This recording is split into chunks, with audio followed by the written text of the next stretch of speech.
நீதியாய் இருக்கிற கர்த்தர். எங்களை நேசிக்கிற நல்ல தகப்பனே, உமக்கு நன்றி செலுத்துகிறோம். கோடா கோடி நன்றி.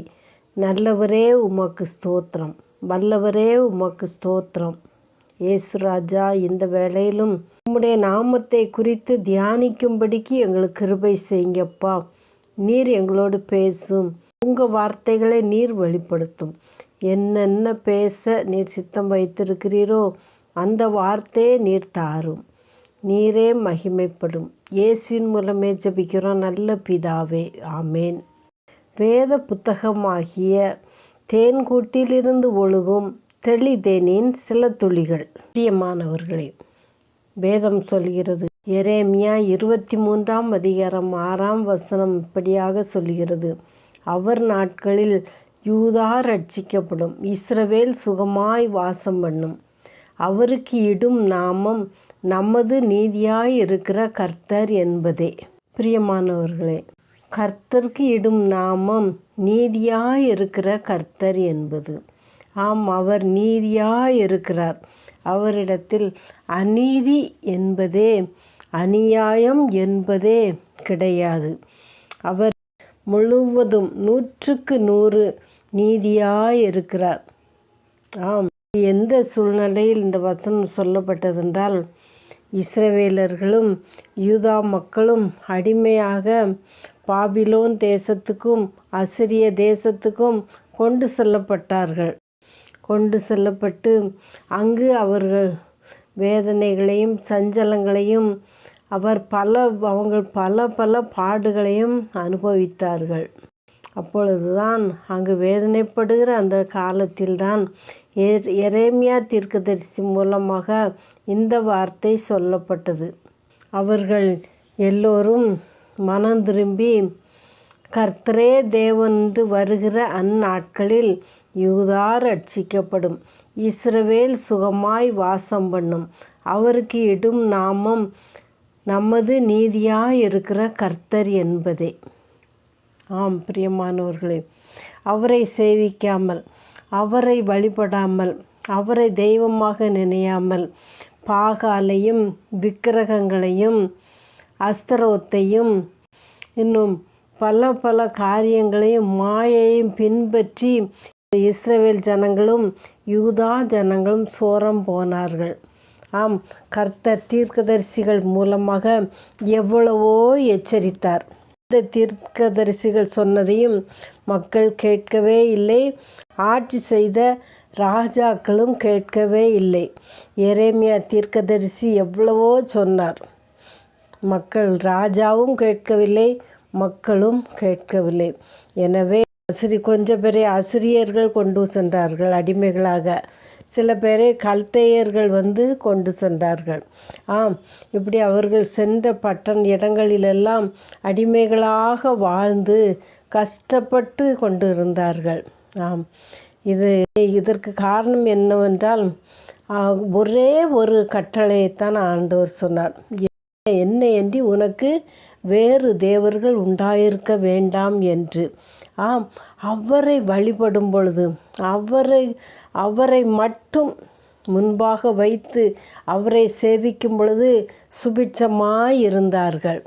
அவரை விட்டு எப்பொழுது சோரம் போனார்களோ, அந்நிய தேவர்களையும் அந்நிய விக்கிரகங்களையும் பாகால்களையும் தேடி அந்நியர்களோடு சம்பந்தம் கலந்து அந்நியர்களோடு எப்பொழுது இணைந்தார்களோ அப்பொழுதே கர்த்தரிடத்திலிருந்து அவர்கள் விலகி சென்றார்கள்.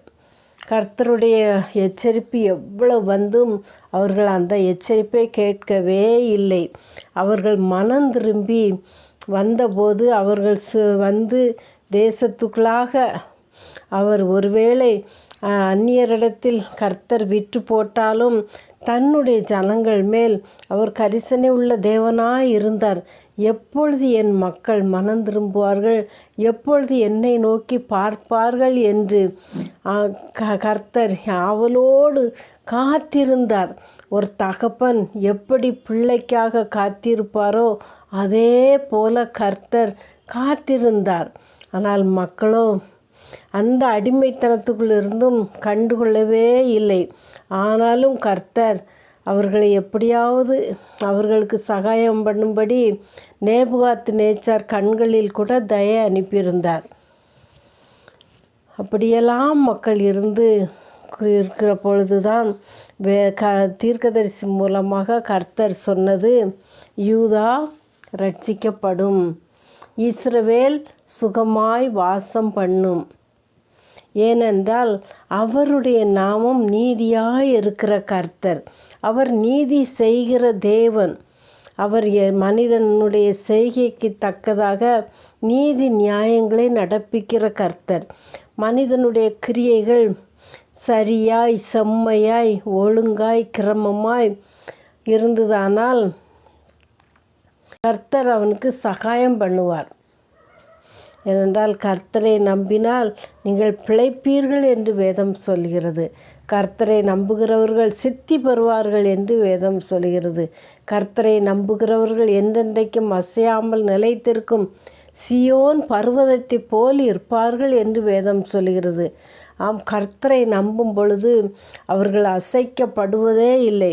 கர்த்தர் மேல் இருந்த நம்பிக்கையை விட்டு அந்நிய தெய்வத்தின் மேல் நம்பிக்கை வைத்து அவர் சோரம் போகும் பொழுது கர்த்தர் அவர்களை விட்டுவிட்டார். அவர்கள் எவ்வளவோ பாடுகளை அனுபவித்தாலும் அவர்கள் கர்த்தரிடத்தில் திரும்புவதற்கு மனதில்லாமல் இருந்தார்கள். ஆனாலும் கர்த்தர் தன்னுடைய ஜனங்கள் மேல் கரிசனையுள்ளவர். அவர் பறந்து காக்கிற பட்சியை போல் தன்னுடைய ஜனங்கள் மேல் ஆதரவாய் இருக்கிற தேவன். அவர் தன்னுடைய ஜனங்களை எப்படியாவது தேசத்திற்கு கொண்டு வந்து நிலைநாட்ட வேண்டும் என்பதற்காக அவர் பிரயாசப்பட்டு மக்களை அந்த அந்நிய நாட்டிலிருந்து விடுதலை ஆக்கி கொண்டு வந்து அவங்க இஸ்ரவேல் தேசத்திலும் யூதா தேசத்திலும் குடியேற்றினார். குடியேற்றும் பொழுதுதான் இந்த வார்த்தைகள் சொல்லப்பட்டது, யூதா ரட்சிக்கப்படும், இஸ்ரவேல் சுகமாய் தங்கும் என்று வேதம் சொல்லுகிறது. ஏனென்றால் அவர் நீதியாய் இருக்கிற கர்த்தர். அவர் நீதி செய்கிற தேவன். யூதா ரட்சிக்கப்படுவதற்கும் இஸ்ரவேல் சுகமாய் தங்குவதற்கும் அவர் நீதி செய்தார். ஆமென், அல்லேலூயா. எரேமியா 33:16 அதே போல் சொல்லுகிறார், அந்நாட்களில் யூதா ரட்சிக்கப்பட்டு எருசலேம் சுகமாய் தங்கும். அவர் எங்கள் நீதியாயிருக்கிற கர்த்தர் என்பது அவருடைய நாமம். ஆம், கர்த்தரை நம்பி அவர்களுக்கு அதாவது கர்த்தர் தான் மெய்யான தேவன் என்பதை நம்பி அவர்கள் ஜீவிக்க ஆரம்பித்த அந்த நாட்களில் அந்த காலத்தில் யூதா ரட்சிக்கப்பட்டது. இஸ்ரவேல் சுகமாய் தங்கும்.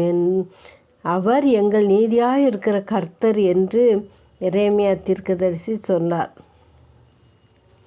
இன்னும் சொல்லப்போனால் 2 தெசலோனிக்கேயர் 1:6 உங்களை உபத்திரவப்படுத்துகிறவர்களுக்கு உபத்திரவத்தையும் உபத்திரப்படுகிற உங்களுக்கு எங்களோட கூட இளைப்பாறுதலையும் பிரதிபலனாக கொடுப்பது தேவனுக்கு நீதியாய் இருக்கிறது. ஆம் பிரியமானவர்களே, ஒருவேளை இஸ்ரவேலர்கள் ஆகால்களை வழிபட்டு சோரம் போயிருந்தாலும் அவர்களை உபத்திரவப்படுத்துகிறவர்களுக்கு உபத்திரவத்தை அங்கு உண்டாக்கினார். உபத்திரவப்பட்ட மக்களுக்கு, இஸ்ரவேலர்களுக்கும் யூதர்களுக்கும் இளைப்பாறுதலை பிரதிபலனாக கொடுப்பது தேவனுக்கு நீதியாய் இருந்தது. ஆமென், அல்லேலூயா. ஏனென்றால் தேவன் நீதியாய் இருக்கிற கர்த்தர் என்பது அவருடைய நாமம். அவருடைய நாமம் எப்படியோ அப்படியே அவருடைய செயல்பாடுகள், அவருடைய கிரியைகள் எல்லாமே இருக்கிறது. அவருடைய மக்கள் மேல் கரிசனையுள்ள தேவன், அக்கறையுள்ள தேவன். அவர்கள் சோரம் போனாலும் அவர்களை கொஞ்ச நாட்கள் அவங்க மனம் திரும்புவதற்காக அவர்களை அந்நியர்களிடத்தில் விற்று போட்டாலும் தேவன் அவர்களை மறக்கவே இல்லை. ஏனென்றால் அவர் நீதியாய் இருக்கிற கர்த்தர். அவர் மக்களுக்காக, அவர் கரத்தின் கிரியைகளுக்காக அவர் பரிதபிக்கிற தேவன். என் பிள்ளை எப்பொழுது என்னிடத்தில் வராது, என் மகள் எப்பொழுது வரமாட்டாள், என் மகன் எப்பொழுது வருவான் என்று ஆவலோடு காத்திருந்து வருகைக்காக ஏங்கி கொண்டு இருக்கிற ஒரு கர்த்தர். ஆம், அவர்கள் மனம் திரும்பும் பொழுது அவர்களை ரட்சிக்கப்படவும் வைக்கிறார். அவர்கள் சுகமாய் சுபிட்சமாய் வாழவும் செய்கிறது அவருக்கு நீதியாய் இருக்கிறது. ஆமேன். பிரியமானவர்களே, இதே போல நாமும் அவரை வழிபடுகிறோம். சில சமயங்களில் நாமும் அறியாமையினால் ஃப்ரெண்ட்ஸை பிரியப்படுத்துவதற்காகவோ இல்லை சொந்தக்காரர்களை பிரியப்படுத்துவதற்காகவோ ஏதோ ஒரு காரியத்துக்காக நாம் ஆண்டவரை துக்கப்படுத்தி விடுகிறோம். அது ஆண்டவருக்கு பிரியமில்லை என்று உணராமலும் உணர்ந்தோ இல்லை உணராமலோ நாம் என்ன செய்கிறோம்? ஆண்டவருக்கு பிரியமில்லாத காரியத்தை செய்து விடுகிறோம். ஆம், பாகாலை மாயை பிரியப்படுத்தி விடுகிறோம். ஆண்டவர் இது துக்கப்படுகிறார், வேதனைப்படுகிறார், கண்ணீர் வடிக்கிறார். எருசலேமை பார்த்து கண்ணீர் வடித்த கர்த்தர் அவரை விட்டு தூரம் போகிற மக்களை பார்த்து அவர் கண்ணீர் வடிக்கிறார். அவருடைய கண்ணீர் எவ்வளவு அவர் பாரத்தோடு அவர் கண்ணீர் வடிக்கிறார். பிரியமானவர்களே, நாமும் அவரை விட்டு எல்லா சூழ்நிலைகளிலும் நண்பர்களை பிரியப்படுத்துவதற்கென்று நாம் எந்த காரியத்திலும் ஈடுபடவே கூடாது. ஒருவேளை சொந்தக்காரர்களை பிரியப்படுத்த வேண்டும் என்பதற்காக ஆண்டவரை துக்கப்படுத்தி விடக்கூடாது. ஒருவேளை நமக்கு ரொம்ப நெருங்கினவர்களை சந்தோஷப்படுத்துவதற்காக கர்த்தரை துக்கப்படுத்தி விடக்கூடாது. நம்முடைய உடன் பிறந்தவர்களை பிரியப்படுத்துவதற்காக கர்த்தரை துக்கப்படுத்தி விடக்கூடாது. எந்த சூழ்நிலை, ஒருவேளை நாம் வேலை பார்க்கிற இடத்தில் அதிகாரிகளை பிரியப்படுத்துவதற்காகவோ உடன் ஊழியர்களை பிரியப்படுத்துவதற்காகவோ நாம் என்ன செய்து விடுகிறோம்? ஆண்டவரை துக்கப்படுத்தி விடுகிறோம். கர்த்தருக்கு பிரியமில்லாத காரியத்தை செய்து விடுகிறோம். இது ஆண்டவர் வேதனைப்படுகிறார்.